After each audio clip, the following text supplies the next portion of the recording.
वीर ज्ञान सो ज्ञान, और जैसे घोड़ा तोब कायम करता चले मैदान। जगद्गुरु तत्वदर्शी संत रामपालजी महाराजांचे अमृत वचन सर्व पवित्र धर्मांच्या व पवित्र शास्त्रांच्या आधारावर।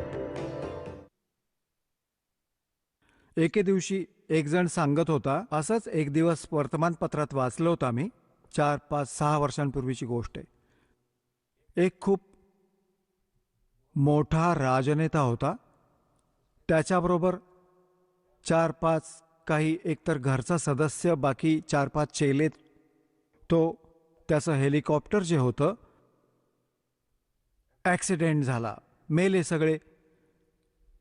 आता तिथे त्या गावात जिथे ते हेलिकॉप्टर कोसळलं होतं, भूत म्हणून भटकत आहेत आणि गावकऱ्यांना त्रास देत आहेत। ते म्हणतात, इथे आमचा प्लॅटफॉर्म बनवा, बंगला बांधा, आम्हाला इथे राहत जाऊ।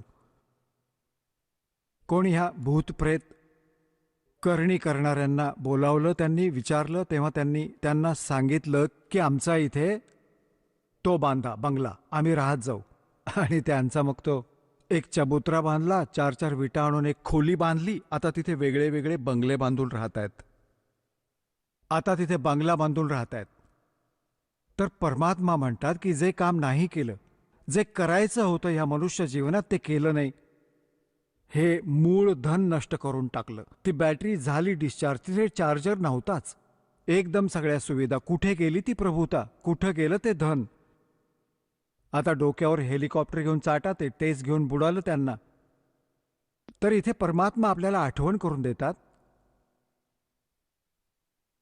की सुखदेव ने 84 भुगती, बन्या पजावे खरवो, तेरी क्या बुनियाद पराणी, तू पेंडा पंथ पकडवो। आता सुखदेव ऋषींची बॅटरी चार्ज होती पूर्वजन्मीची, आणि त्या बॅटरी चार्जने तो पोचत होता तिथे स्वर्गाच्या आत, वरच्या लोकात। तर तिथला जो कॉमन स्वर्ग आहे, तो स्वर्ग काय आहे, ते रेस्टॉरंट आहे। एक तर प्रायव्हेट रेस्टॉरंट असतात, तिथे तर जाऊन राहील कोणी पैसेवाला। काही सरकारी असतात, ज्याच्यात सरकारी अधिकारीच राहू शकतात। हे पोहोचले एके दिवशी, हा जायचा होता कॉमन स्वर्गात, इंद्रवाल्या स्वर्गात, पण तो गेला भगवान विष्णूंच्या लोकात।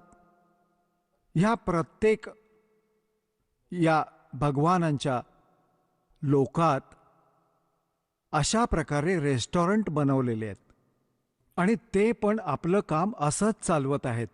त्याचा ते टॅक्स लावतात, जे इथून पुण्यकर्मी प्राणी जातात। जसं एक हॉटेलवाला चार्ज लावून ठेवतो, त्याचं महिन्याचं नाहीतर जे असेल तसं तासांचा जो खर्च घेतो। सुखदेव ऋषी जेव्हा पोचले स्वर्गात, तिथल्या हॉटेलमध्ये, विष्णूजींच्या मोठ्या हॉटेलात,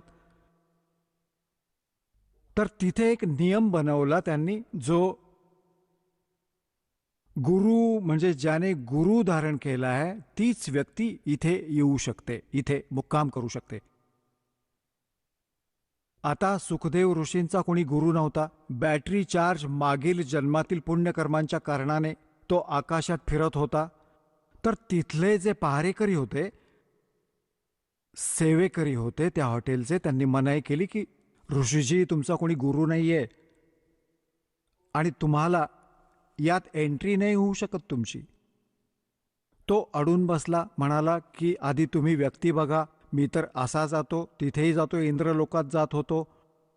ते म्हणाले, तिथे जात असाल पण इथे नाही येता येणार, हा भगवान विष्णूंचा आदेश आहे। तो म्हणाला की मला विष्णूची भेट घेऊ द्या। तो त्याचा मोठेपणा मिरवत होता, प्रयत्न करत होता। आता त्या पहारेकरांनी जाऊन सांगितलं की भगवान हे असा एक सुखदेव नावाचे ऋषी आहेत, त्यांचा कोणी गुरु नाहीये, पण हटून बसलेत आत प्रवेश करण्यासाठी, त्यांचा हट्ट जिद्द करून बसलेत, तुमचा काय आदेश आहे? आणि तो हे म्हणतो की मला भगवान विष्णूला भेटायचंय। मग भगवान विष्णू आले बाहेर। आता ऋषींनी तर हा विचार केला होता सुखदेवांनी की मला बघून इंद्र जसा धावत आला होता, असं छातीशी धरेल किंवा किती छान भक्ती करतोस की इथपर्यंत पोचलास. पण मर्यादा फार मोठी गोष्ट असते भक्तिमार्गात. विष्णू त्याच्याशी सरळ बोलले नाहीत आणि म्हणाले, इथे कसा आलास ऋषी? पुण्यात्म्यांनो, जी व्यक्ती कोणाकडे काही उद्देश घेऊन जाते ती हा विचार घेऊन जाते की माझा खूप सत्कार होईल आणि गेल्यावर कोणी धड बोलत पण नाही, मग तो समजून जातो की गोष्टी बिघडल्या आहेत. तर अर्धी अर्धी भांग तर तिथेच उतरली त्याची, जेव्हा भगवानांनी विचारलं तू इथे कशासाठी आलायस. त्यावर तो म्हणाला, मला काही दिवस इथे राहायची इच्छा आहे, तुमच्या रेस्टॉरंटमध्ये, स्वर्गात.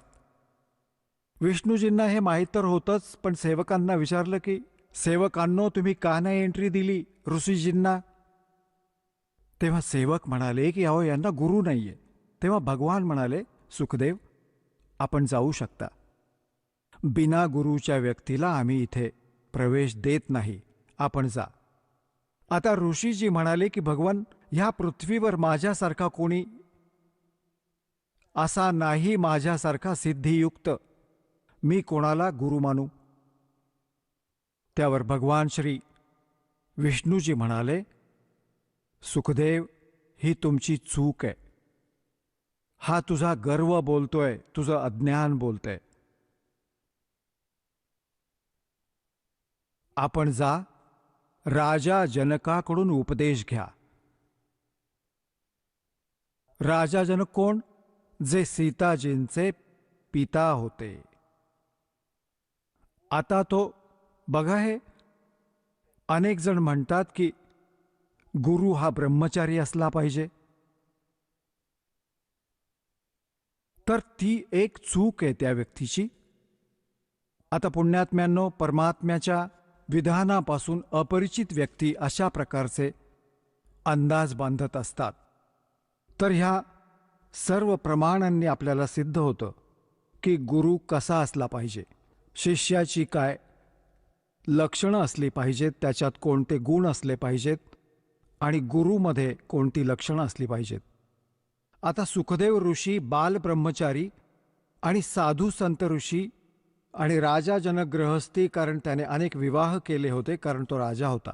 आता तिथे तर तो बोलू शकला नाही भगवान विष्णू समोर, तर तो परत आला तर पूर्वी इतर ऋषी महर्षींसमोर जसा तो छाती काढून चालत जायचा, आता गेला असा मान खाली घालून. त्यांनी विचारलं, ऋषीजी, तुम्हाला काय असं काय घडलंय की खूप दुःखी दिसत आहात?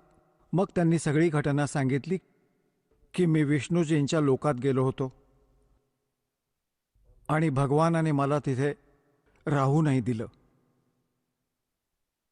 तर ते अन्य ऋषी देव म्हणाले की असं तर होऊ नाही शकत, भगवान विष्णू तर खूप प्रेम करतात, खूप चांगले भगवान आहेत, काही वेगळं कारण असणार, काहीतरी वेगळी चूक केली असणार तुम्ही. त्यावर तो म्हणाले की मी कोणताही गुरु धारण केला नाही आणि भगवानाने तर इथे अट घालून ठेवली आहे की ज्याचा गुरु असेल तोच स्वर्गात राहू शकतो, विष्णूजींच्या स्वर्गात. मग इतर जे पण देव ऋषी होते ते म्हणाले, ऋषीजी, तुम्ही तर मोठी चूक केली आहे. आम्हाला तर असं वाटलं होतं की आपण कोणी गुरु केला असेल. तुम्ही तर फार मोठी चूक केली आहे. बिना गुरुचे फिरतात तुम्ही, तर जीवन नाश करून टाकलं. आता तिथे तो म्हणाला की भगवानाने माझ्यासमोर अजून एक संकट उभं केलंय. काय संकट उभं केलंय? सांगितलंय की राजा जनकाकडून नाम घे. तर तो काय म्हणतो की राजा जनक गृहस्थी बाई, और कैसे शीस नवाऊं जाई. तो एक गृहस्थ, मी बालब्रह्मचारी, आणि कसा नमस्कार करू मी त्यांना? माझ्या तर इब्रतीचा नाश होईल. आता हे मान बढाई इब्रत हे पण भक्तीचे एक शत्रू आहेत. परमात्मा म्हणत आहेत, राज तजना सहज है और सहज त्रिया का ने, मान बढ़ाई ईर्षा ये दुर्लभ तजना ये. आणि यांना त्यागल्याविना भगवान प्राप्त नाही होत, मग किती बकवाद करा. आणि पुण्यात्म्यांनो, इथं तुम्हाला अशासाठी बोलावलं जातं तसं तर परमात्मा आपल्या लेकरांसाठी सर्व सोयी या उपलब्ध करतात. दयाळू आहे तो मालक, आपला पिता आहे.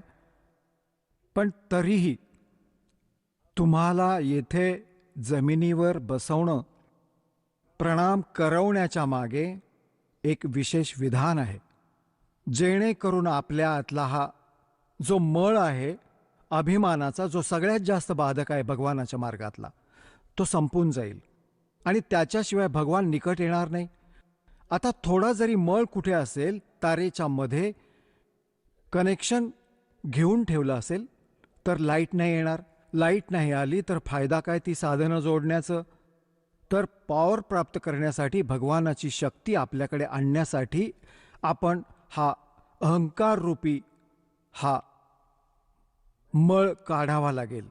तर सगळ्यांनी सांगितलं की ऋषीजी, तुम्ही अत्याचार केला, तुम्ही तर चुकलात, मोठी चूक केली. एक फटकळ व्यक्ती म्हणाली, गुरु नाही केलास ना तर गाढव बनशील पुढच्या जन्मी.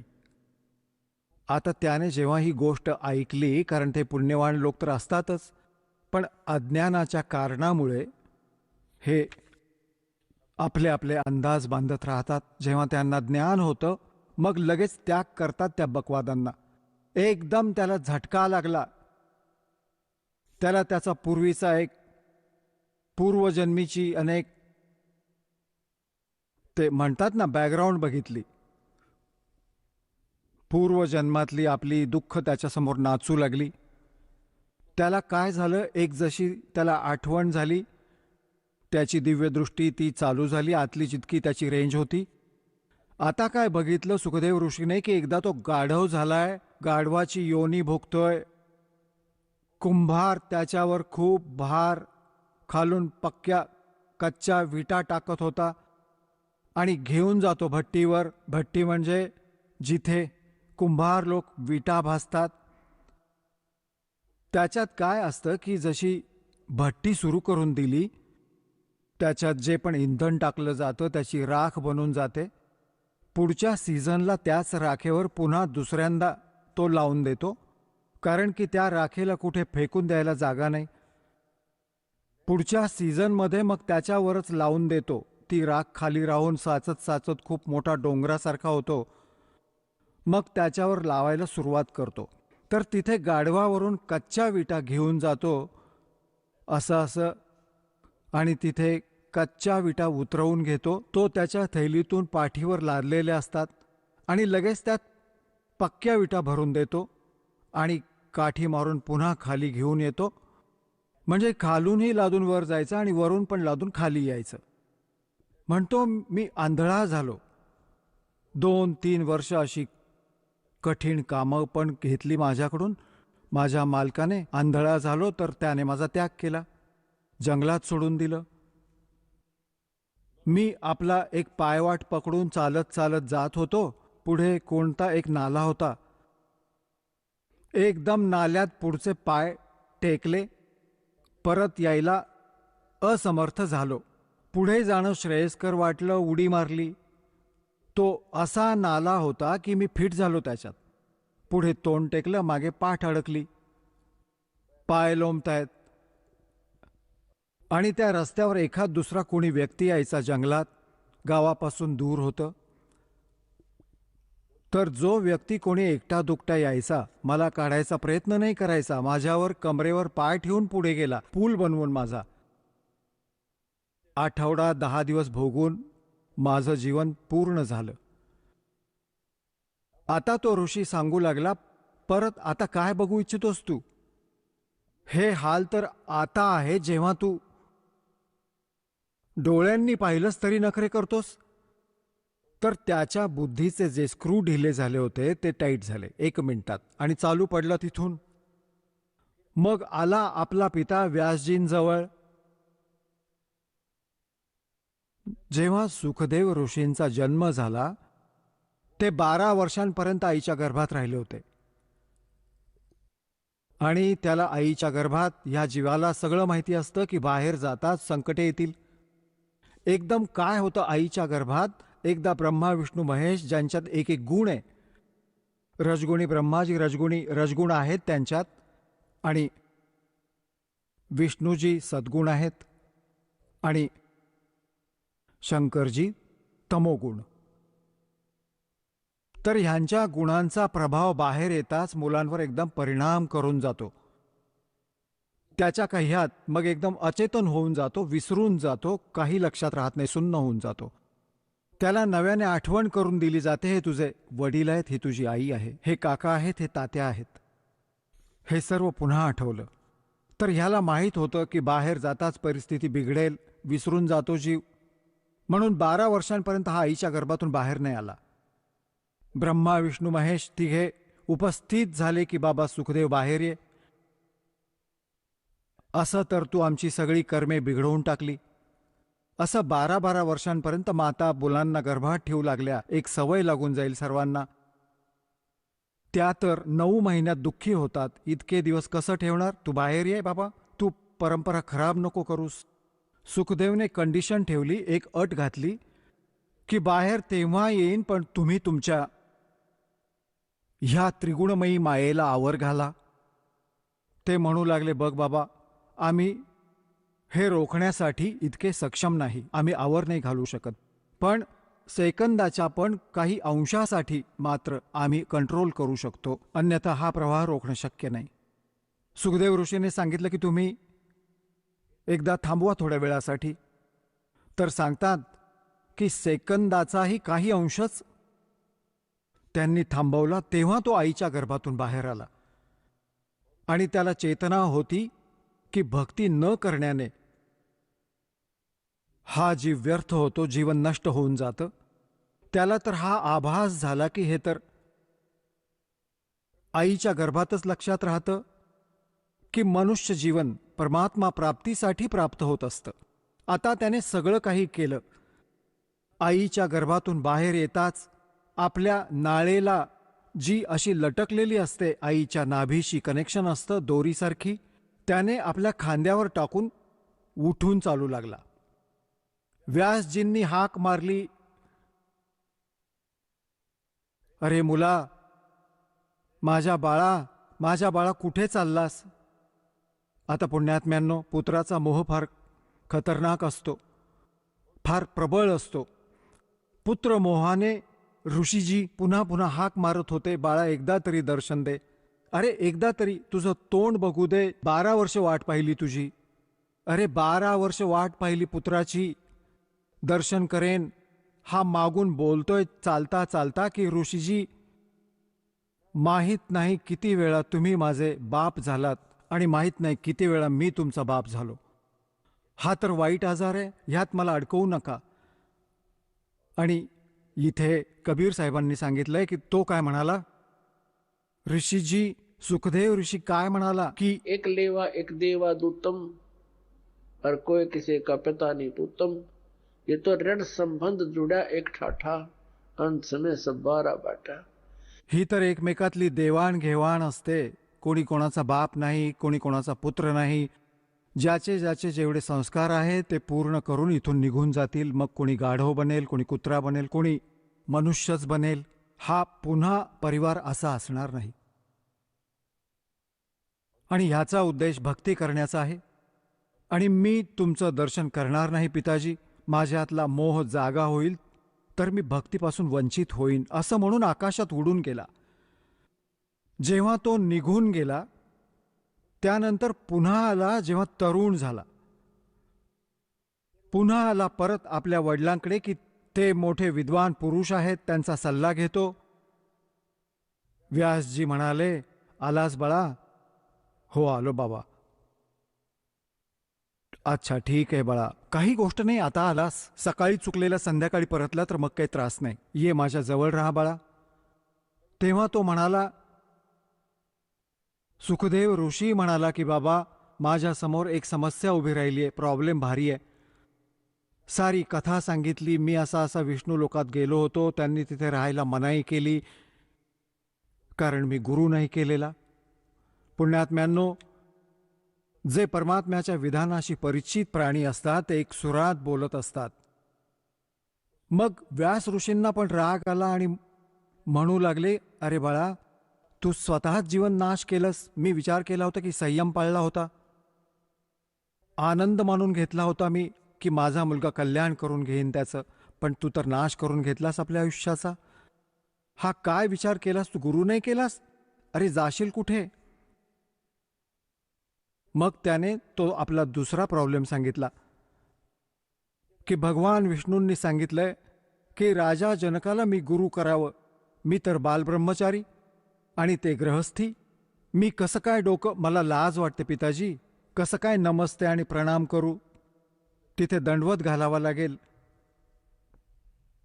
तेव्हा ऋषीजींनी त्याच्या वडिलांनी सांगितलं की बाळा, जर भक्ती करायची असेल आणि या दुःखापासून वाचायचं असेल तर ही क्रिया तर करावीच लागेल.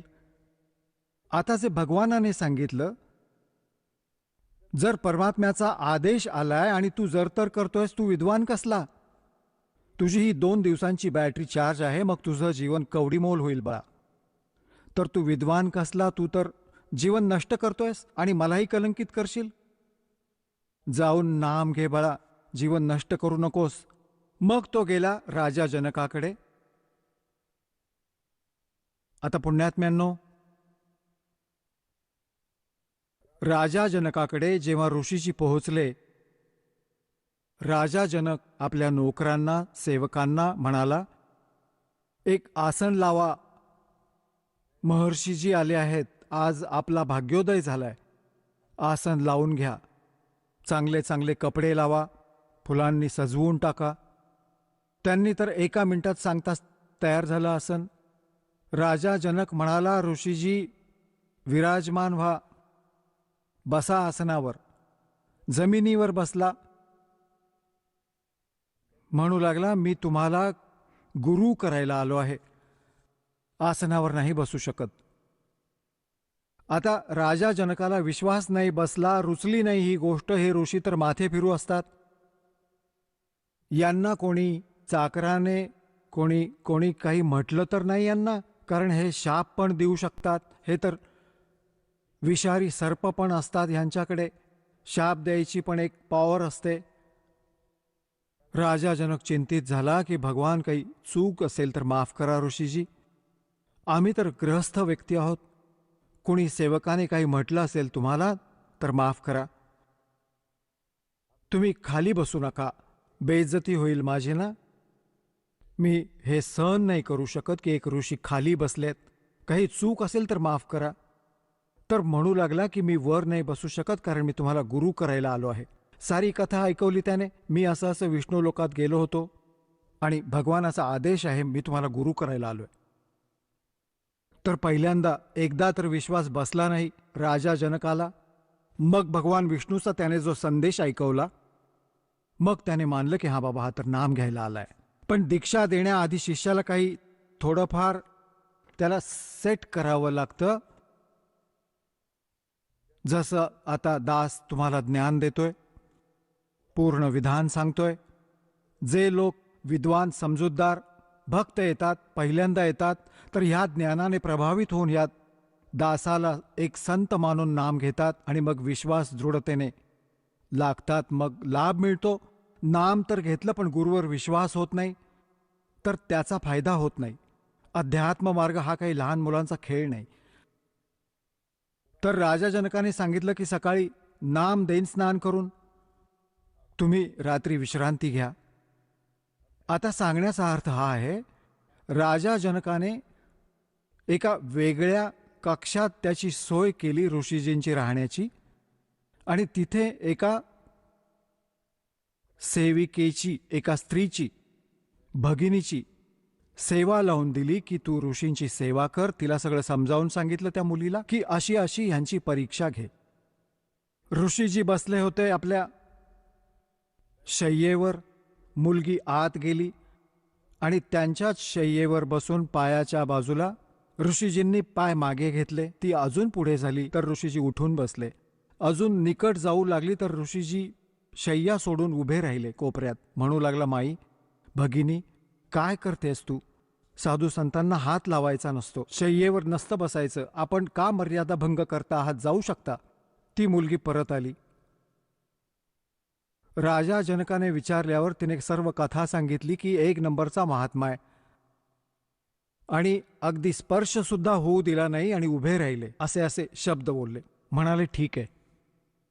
आता पुण्यात्म्यांनो, परमात्मा असं म्हणतात की गोरख से ज्ञानी गणे और सुखदेव जति जहान और सीता सी बहु भारिया संत दूर स्थान. असा जती पण होता, असा दृढ विश्वासू पण होता, संयमी पण होता, पण नामाविना खाली होता, पूर्ण पोकळ होता. आता गुरुविना आणि सच्चे नाम यथार्थ भक्तीविना रिकाम खोकं आहे हे मनुष्य जीवन. शरीर ते वेल विदाउट वॉटर आहे. तर सकाळी राजा जनकाने काय केलं की याचा गर्व उतरवू असं म्हणत होता. राजा जनक गृहस्थी भाई और मैं बाल ब्रह्मचारी, मैंने स्त्री का मुख नहीं देखा. सुखदेव बोले ज्ञान विवेका, हमने कदे स्त्री का मुंह नहीं देखा. राजा जनक गृहस्थी भाई कैसे शीश निवाऊं जाई. तर राजा जनकने सांगितलं की ऋषीजींना बोलावून आणा. ऋषीजी बसले. खाली बसून खालीच आसन लावून खाली बसले जमिनीवर. काही सतरंजी वगैरे अंथरली आणि बरोबरच थोड्याच अंतरावर सेवकांना म्हणाला राजा जनक की पाणी गरम करा. सगळं समजावून सांगितलं होतं. चांगली भट्टी लाव आणि पूर्ण पेटल्यावर वर ठेवली एक कढई. पाणी गरम करायची कढई ठेवून दिली आणि सोबत आंघोळीसाठी एक पाट ठेवला. जसा पाट असतो, पूर्वी मोठे मोठे पाट असायचे, पूर्ण 3x2चे 3x3चे लाकडाचे पाट बनवलेले असत. त्यावर बसून स्नान करत असत. राजा जनकाने तो पाट त्या उकळत्या पाण्याच्या त्या कढई शेजारी लावला. आता त्याच्या 10,000 राण्या सांगतात राजा जनकाच्या. त्यातली जी मुख्य राणी होती, पट्ट राणी म्हणतात तिला, तिला म्हटलं मला आंघोळ घाल. आता तो स्नान करायला बसला. त्याची पत्नी त्या उकळत्या पाण्याने जे उकळायला ठेवलं होतं, गुलगुले काढण्यासाठी, जिलेबी काढण्यासाठी जसं उकळवतात तुपाला, तर त्या उकळत्या पाण्याने तांब्या भरला त्या पट्टराणीने आणि राजा जनकाच्या डोक्यावर टाकलं आणि हाताने चोळत होती सारं. आणि तो सुखदेव ऋषी असा मागे सरकला की तो जळेल. आता तिथे पाणी टाकलं की हा मागे सरकायचा, आता जळाला. तेव्हा राजा जनकाने म्हटलं, हे बालब्रह्मचारी, हे व्यासपुत्रा, मी गृहस्थी आहे आणि मी स्नान केल्यानंतर जे पाणी गटारात जातंय, ह्या नाल्यात जातंय, तू ह्याच्यात बोट घाल बेटा, मग मला कळेल की कसा बालब्रह्मचारी आहेस. तो म्हणाला, मी नाही देणार, हात जळेल माझा. राजा बिहंस देई तब तारी और हमें स्नान करावे नारी. हे ब्रह्मचारी, तुझ्यापेक्षा तर ती नारी चांगली, ती मुलगी, ती पत्नी, जी सत्य नामाच्या योग्य जपाने तिचे शरीर असे सॉलिड झाले आहे. आणि तुम्ही भटकत आहात, धक्के खात आहात. पाय पकडले त्या बालब्रह्मचार्याने, एकदम नतमस्तक झाला. तर पुण्यात्म्यांनो, हा अभिमान काढल्याशिवाय गुरु करण्याचा काही उपयोग नाही, फायदा होत नाही जीवांना. जोपर्यंत तुम्हाला गुरुजींवर विश्वास नाही होत तोपर्यंत गुरु धारण नाही केला पाहिजे. मग जर तर कराल तर भक्ती खंडित होते. तर त्या दिवसानंतर राजा जनकाविषयी त्याला पूर्ण श्रद्धा उत्पन्न झाली. त्याने फक्त हा चमत्कार पाहून गुरुवर विश्वास होऊन गेला. विश्वास केवळ त्या चमत्कारांनी नाही, त्या तर जुन्या कथा आहेत. जसा त्यांना फायदा झाला, किती लाभ झाला राजा जनकाकडून उपदेश घेतल्यानंतर. सुखदेव ऋषी स्वर्गात गेला, बस विष्णू लोकात विराजमान आहे आणि पुण्य संपल्यावर पुन्हा इथे धक्के खात राहील. तर ह्या ज्ञानाला आधार बनवून गुरु करायचा आहे आणि भक्ती करायची आहे, आपलं कल्याण करायचं आहे. बोलो सतगुरुदेव.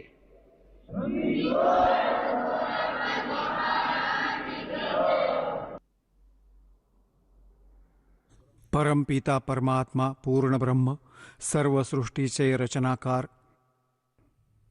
कबीर परमेश्वरांच्या असीम कृपेने आपण सत्संग ऐकायला उपस्थित झालात. ज्या पुण्यात्म्यांचे विशेष पुण्यकर्म त्यांच्याबरोबर असतात, तेच प्राणी सत्संग प्राप्त करतात. परमात्मा कबीर परमेश्वरजी हे आपल्या सगळ्यांच्या आत्म्यांचे जनक आहेत, हे पिता आहेत. आणि आपण आपल्या चुकीमुळे या काळाच्या जाळ्यात फसलो गेलो आहोत.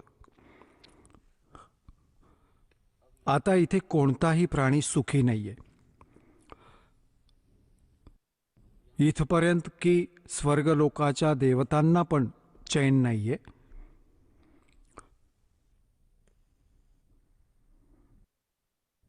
मग आपण इथे राहत कशासाठी आहोत?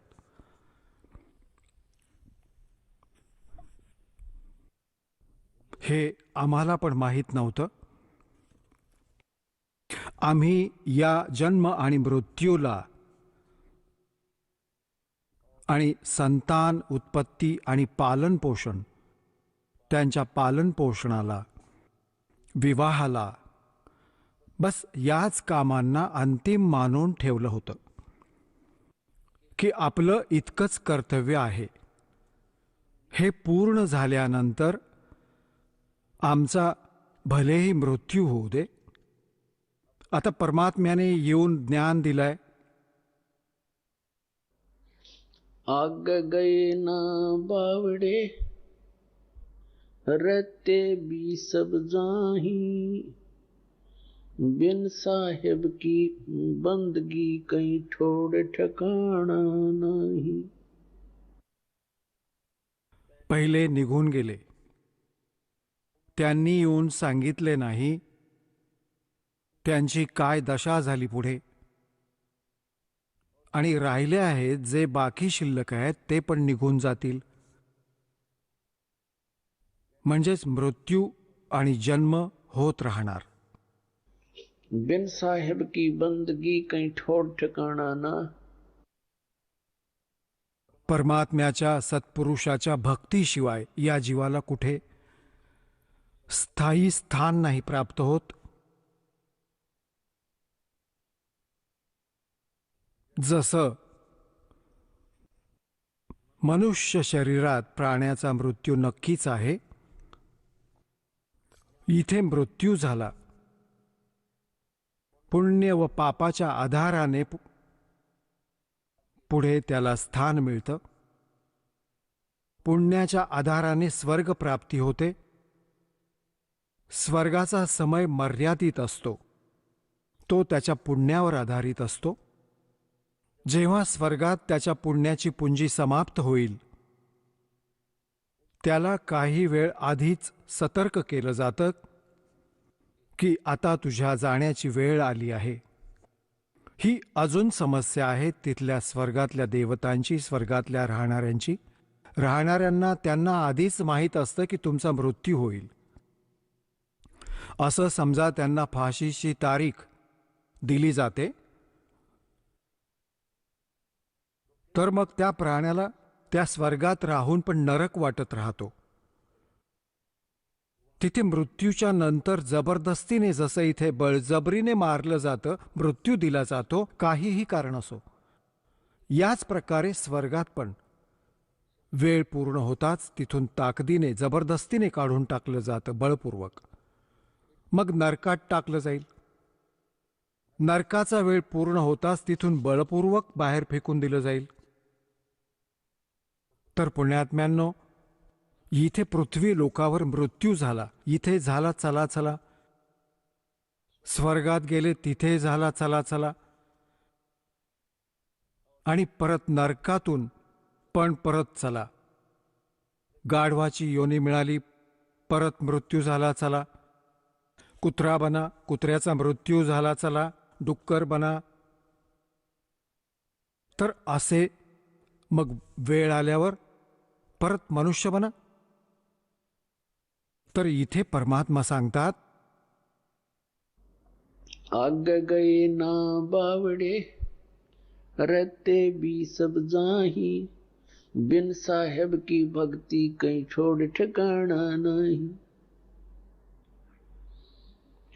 जैसे मोती ओस का ऐसी तेरी आब, गरीब दास करो बंदगी, बहुर न ऐसा दाव.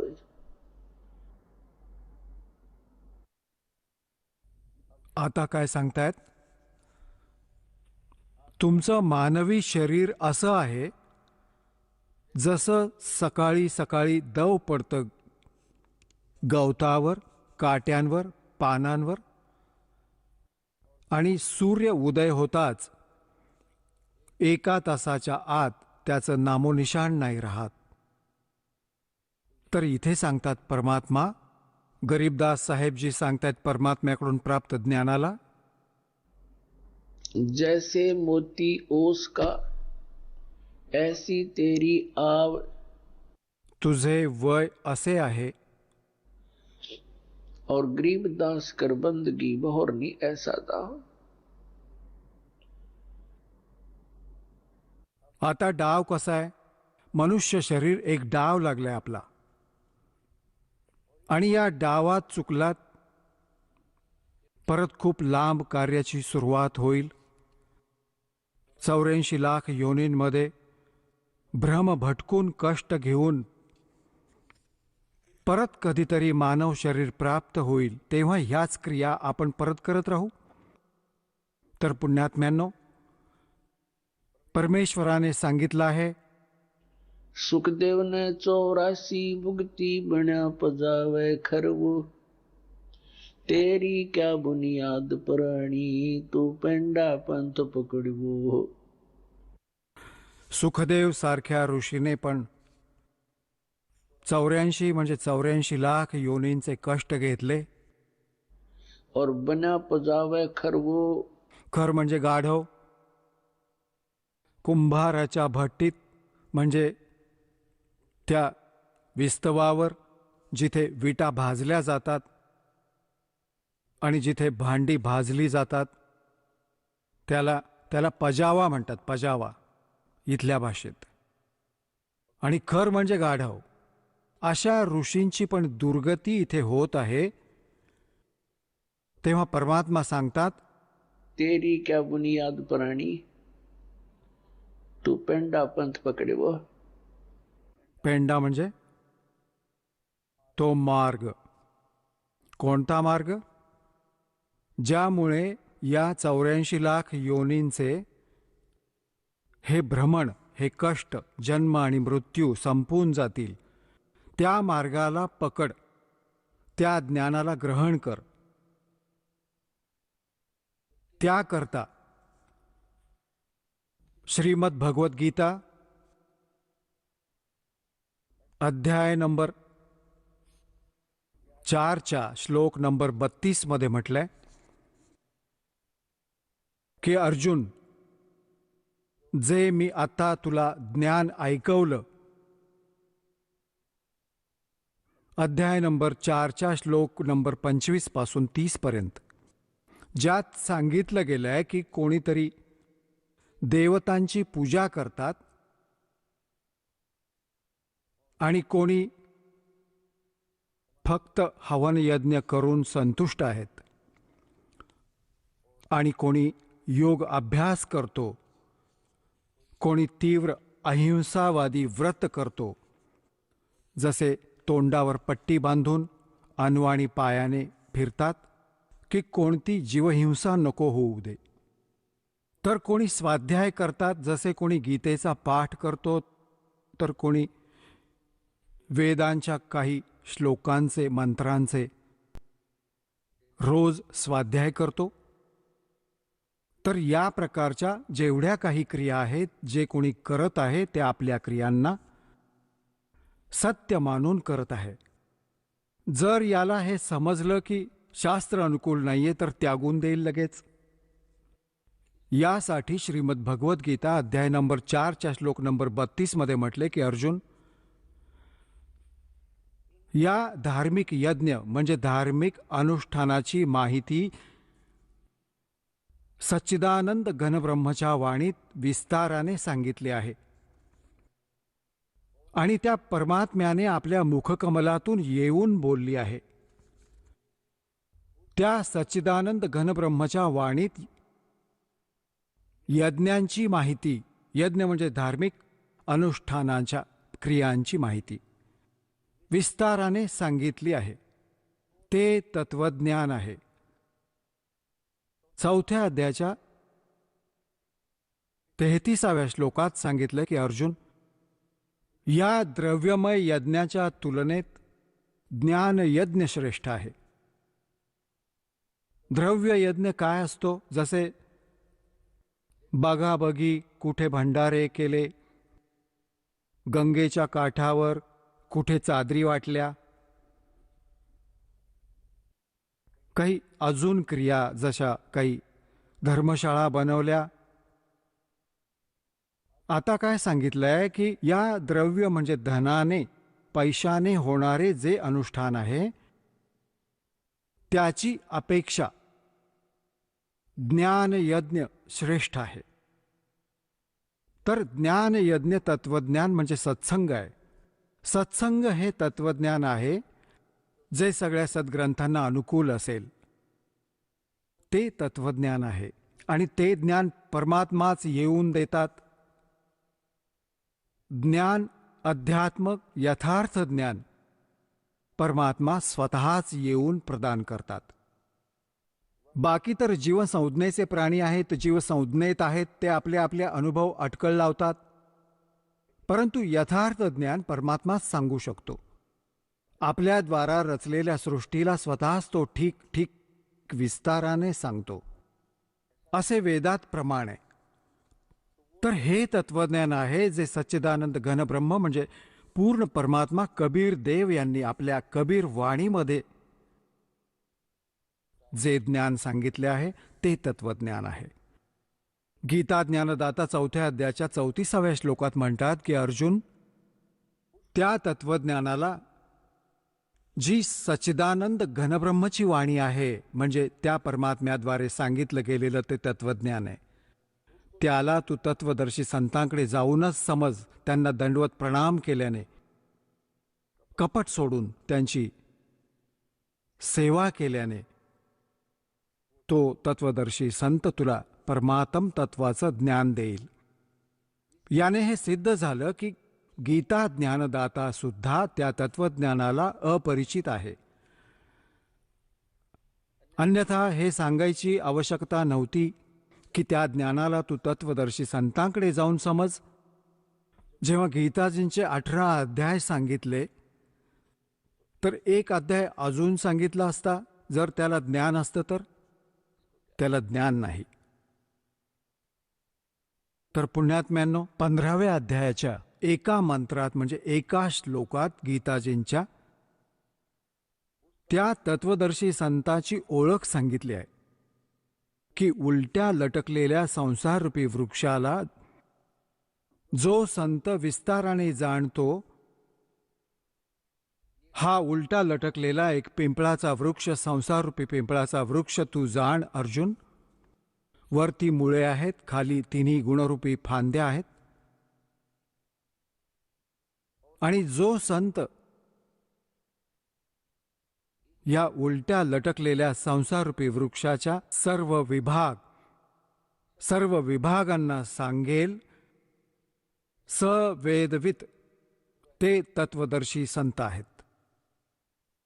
पुण्यात्म्यांनो, जोपर्यंत सत्संग नाही मिळणार या प्राण्याला, तोपर्यंत तो असाच या जन्म आणि मृत्यूच्या दीर्घ आजाराने ग्रस्त राहील. आणि सत्संग फक्त परमात्माच सांगू शकतो. तो परमात्मा 600 वर्षांपूर्वी येऊन आम्हाला सत्संग सांगत असत, ज्ञान देत असत. त्या आपल्या अमृतवाणीने, सच्चिदानंद घनब्रह्मांच्या वाणीने. तर त्याला त्यावेळी आपण स्वीकार नाही करू शकलो, कारण आपण अशिक्षित होतो. आणि जो एक ब्राह्मण वर्ग शिक्षणाचा अधिकारी होता, त्यांची बुद्धी तिथपर्यंत पोहोचू नाही शकली, कारण ते काळ भगवानाने प्रेरित राहिले आणि परमात्म्याचा विरोध केला. हे सांगून की कबीर अशिक्षित आहे, हा संस्कृत भाषा नाही जाणत, हा उलटसुलट बोलत आहे, हा खोटं बोलत आहे. परमात्मा सांगत असत, गुण तीनों की भक्ति में ये भूल पड़ो संसार, कहें कबीर निज नाम बिना कैसे उतरो पार। तीन देव की जो करते भक्ति, उनकी कदे ना होवे मुक्ती। आजपासून जवळजवळ 600 वर्षांपूर्वी हे शब्द बोलणं की 3 देवता ब्रह्मा विष्णू महेशजींची जे भक्ती करतात त्यांना कधी मोक्ष नाही मिळू शकत.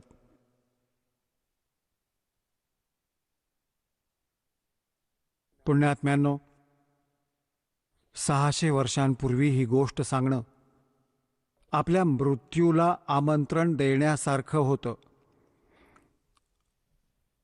आपल्या मृत्यूला निमंत्रण होतं, परंतु ते तर अविनाशी होते, ते तर परमात्मा होते आणि त्यांनी त्यावेळी हे शब्द बोलले होते. आणि असा घोर विरोध केला होता त्या मालकांच्या. त्या लीलांना जो वाचतो डोळ्यातील अश्रू नाही संपत. असेही जुलूम केले होते त्या परमपित्यावर, आमच्या भगवान, आमच्या पित्यावर. आता जे विरोध करत होते ती पण त्यांचीच मुले, ब्राह्मण, काजी मुल्ला, त्याच परमात्म्याची मुलं आहेत. त्या परमेश्वराने कोणाला पण शाप नाही दिले.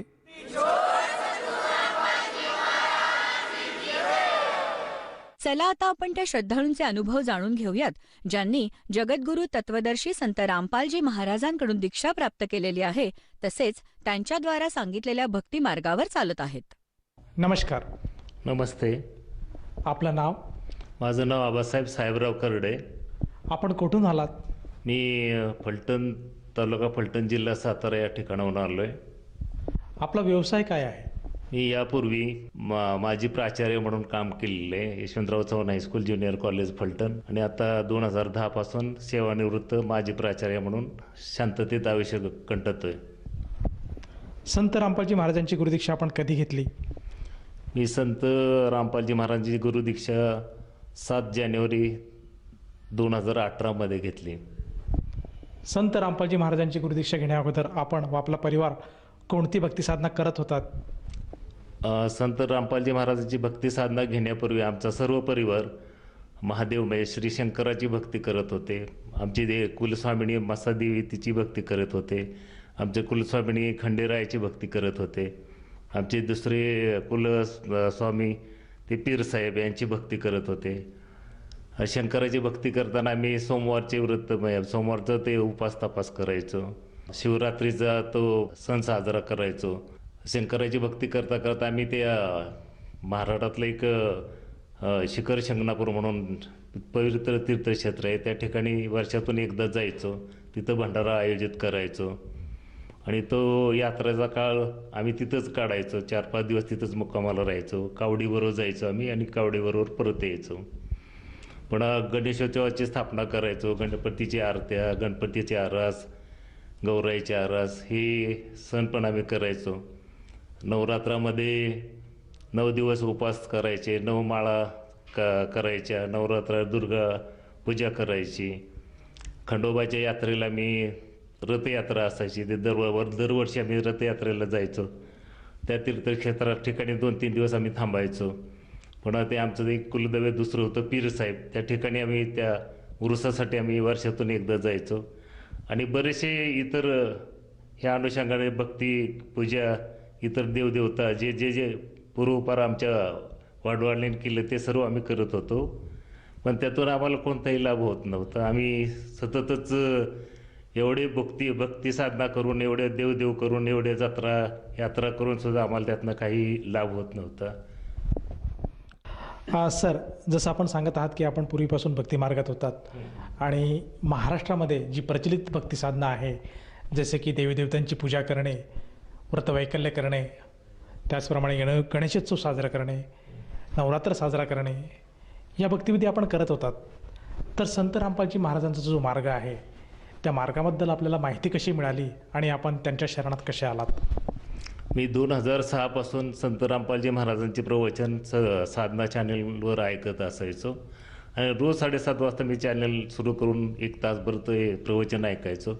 पण लोकलाजेमुळं किंवा मानबडाईपणा, मी प्राचार्य होतो, अमकं होतं, माझ्या हाताखाली 4-4, 5-5 डिग्री असणारी माणसं काम करत होते आणि मला हे लोक काय म्हणतील ह्या लोकलाजेस्तव मी लवकर परमात्म्याच्या चरणावर आलो नाही. मला जरा भक्ती मार्गामध्ये यायला किंवा ह्या साधनेमध्ये यायला बराच वेळ गेला. म्हणजे जो 12 वर्ष माझी अशी वायपट गेली, म्हणजे त्याला म्हणतं फुकट गेली.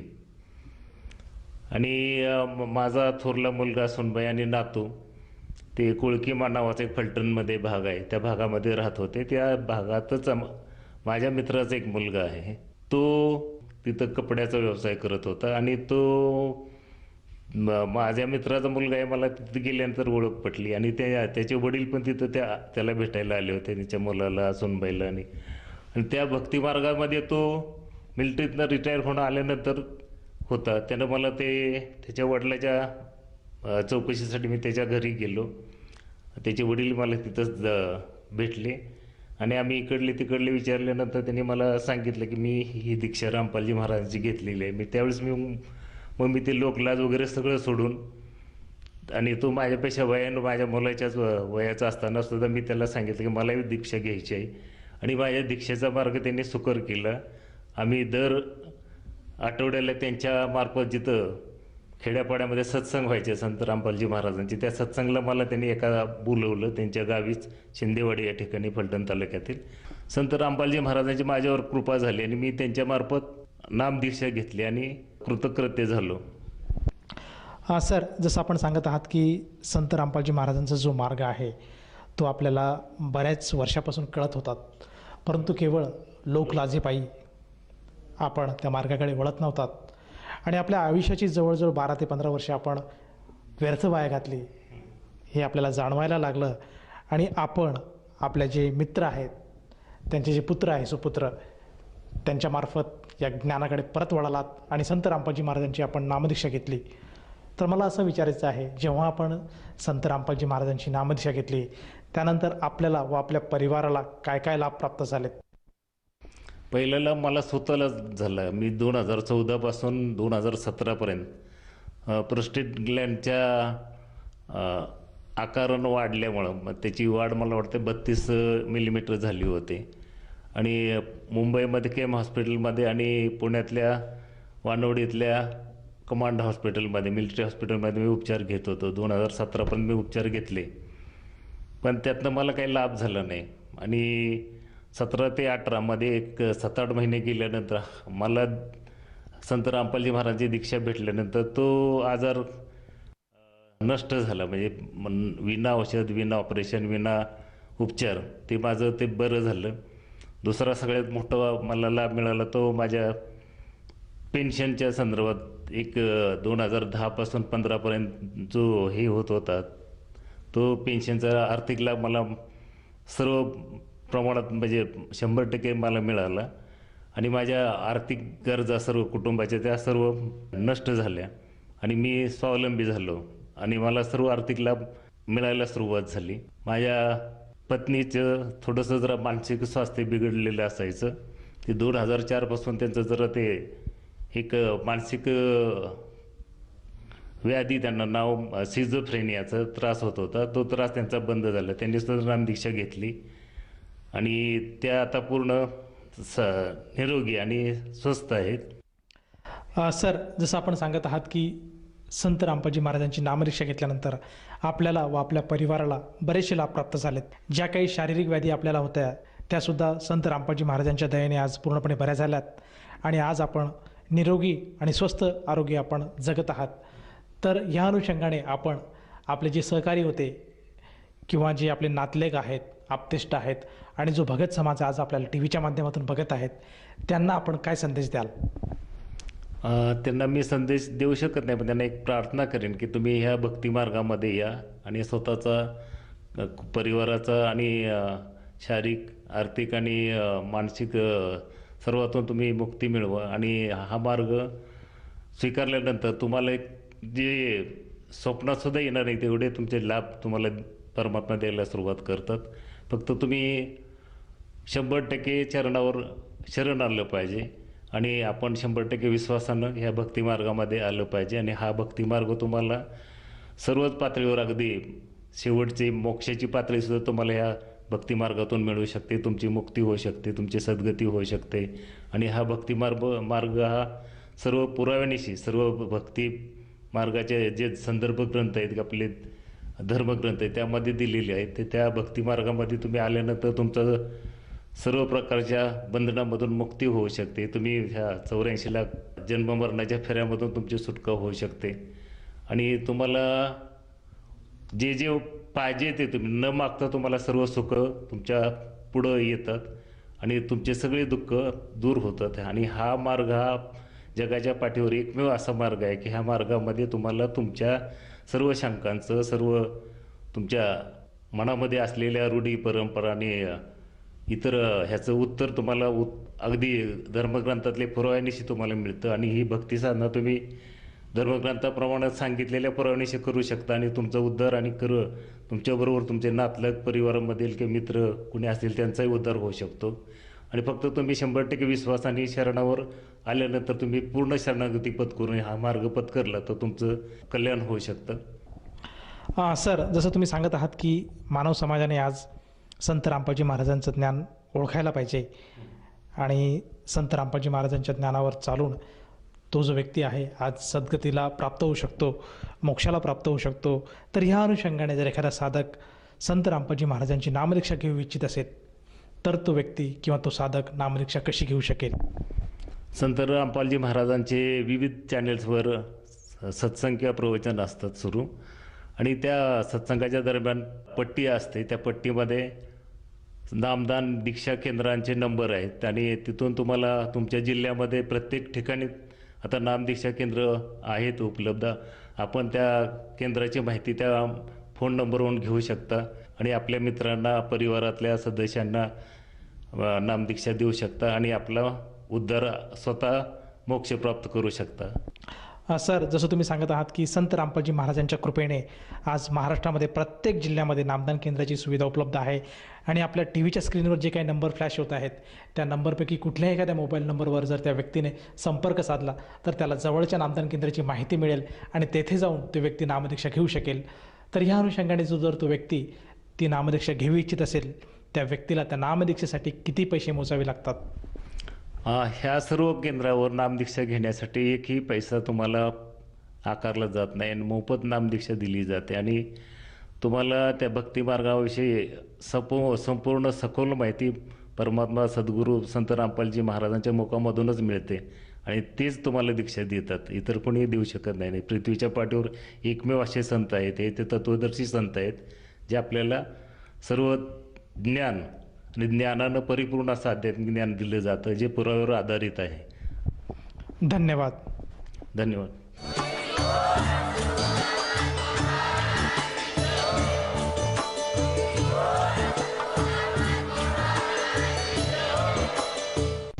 आपण ऐकत होता जगद्गुरु तत्वदर्शी संत रामपालजी महाराजांचे मंगल प्रवचन.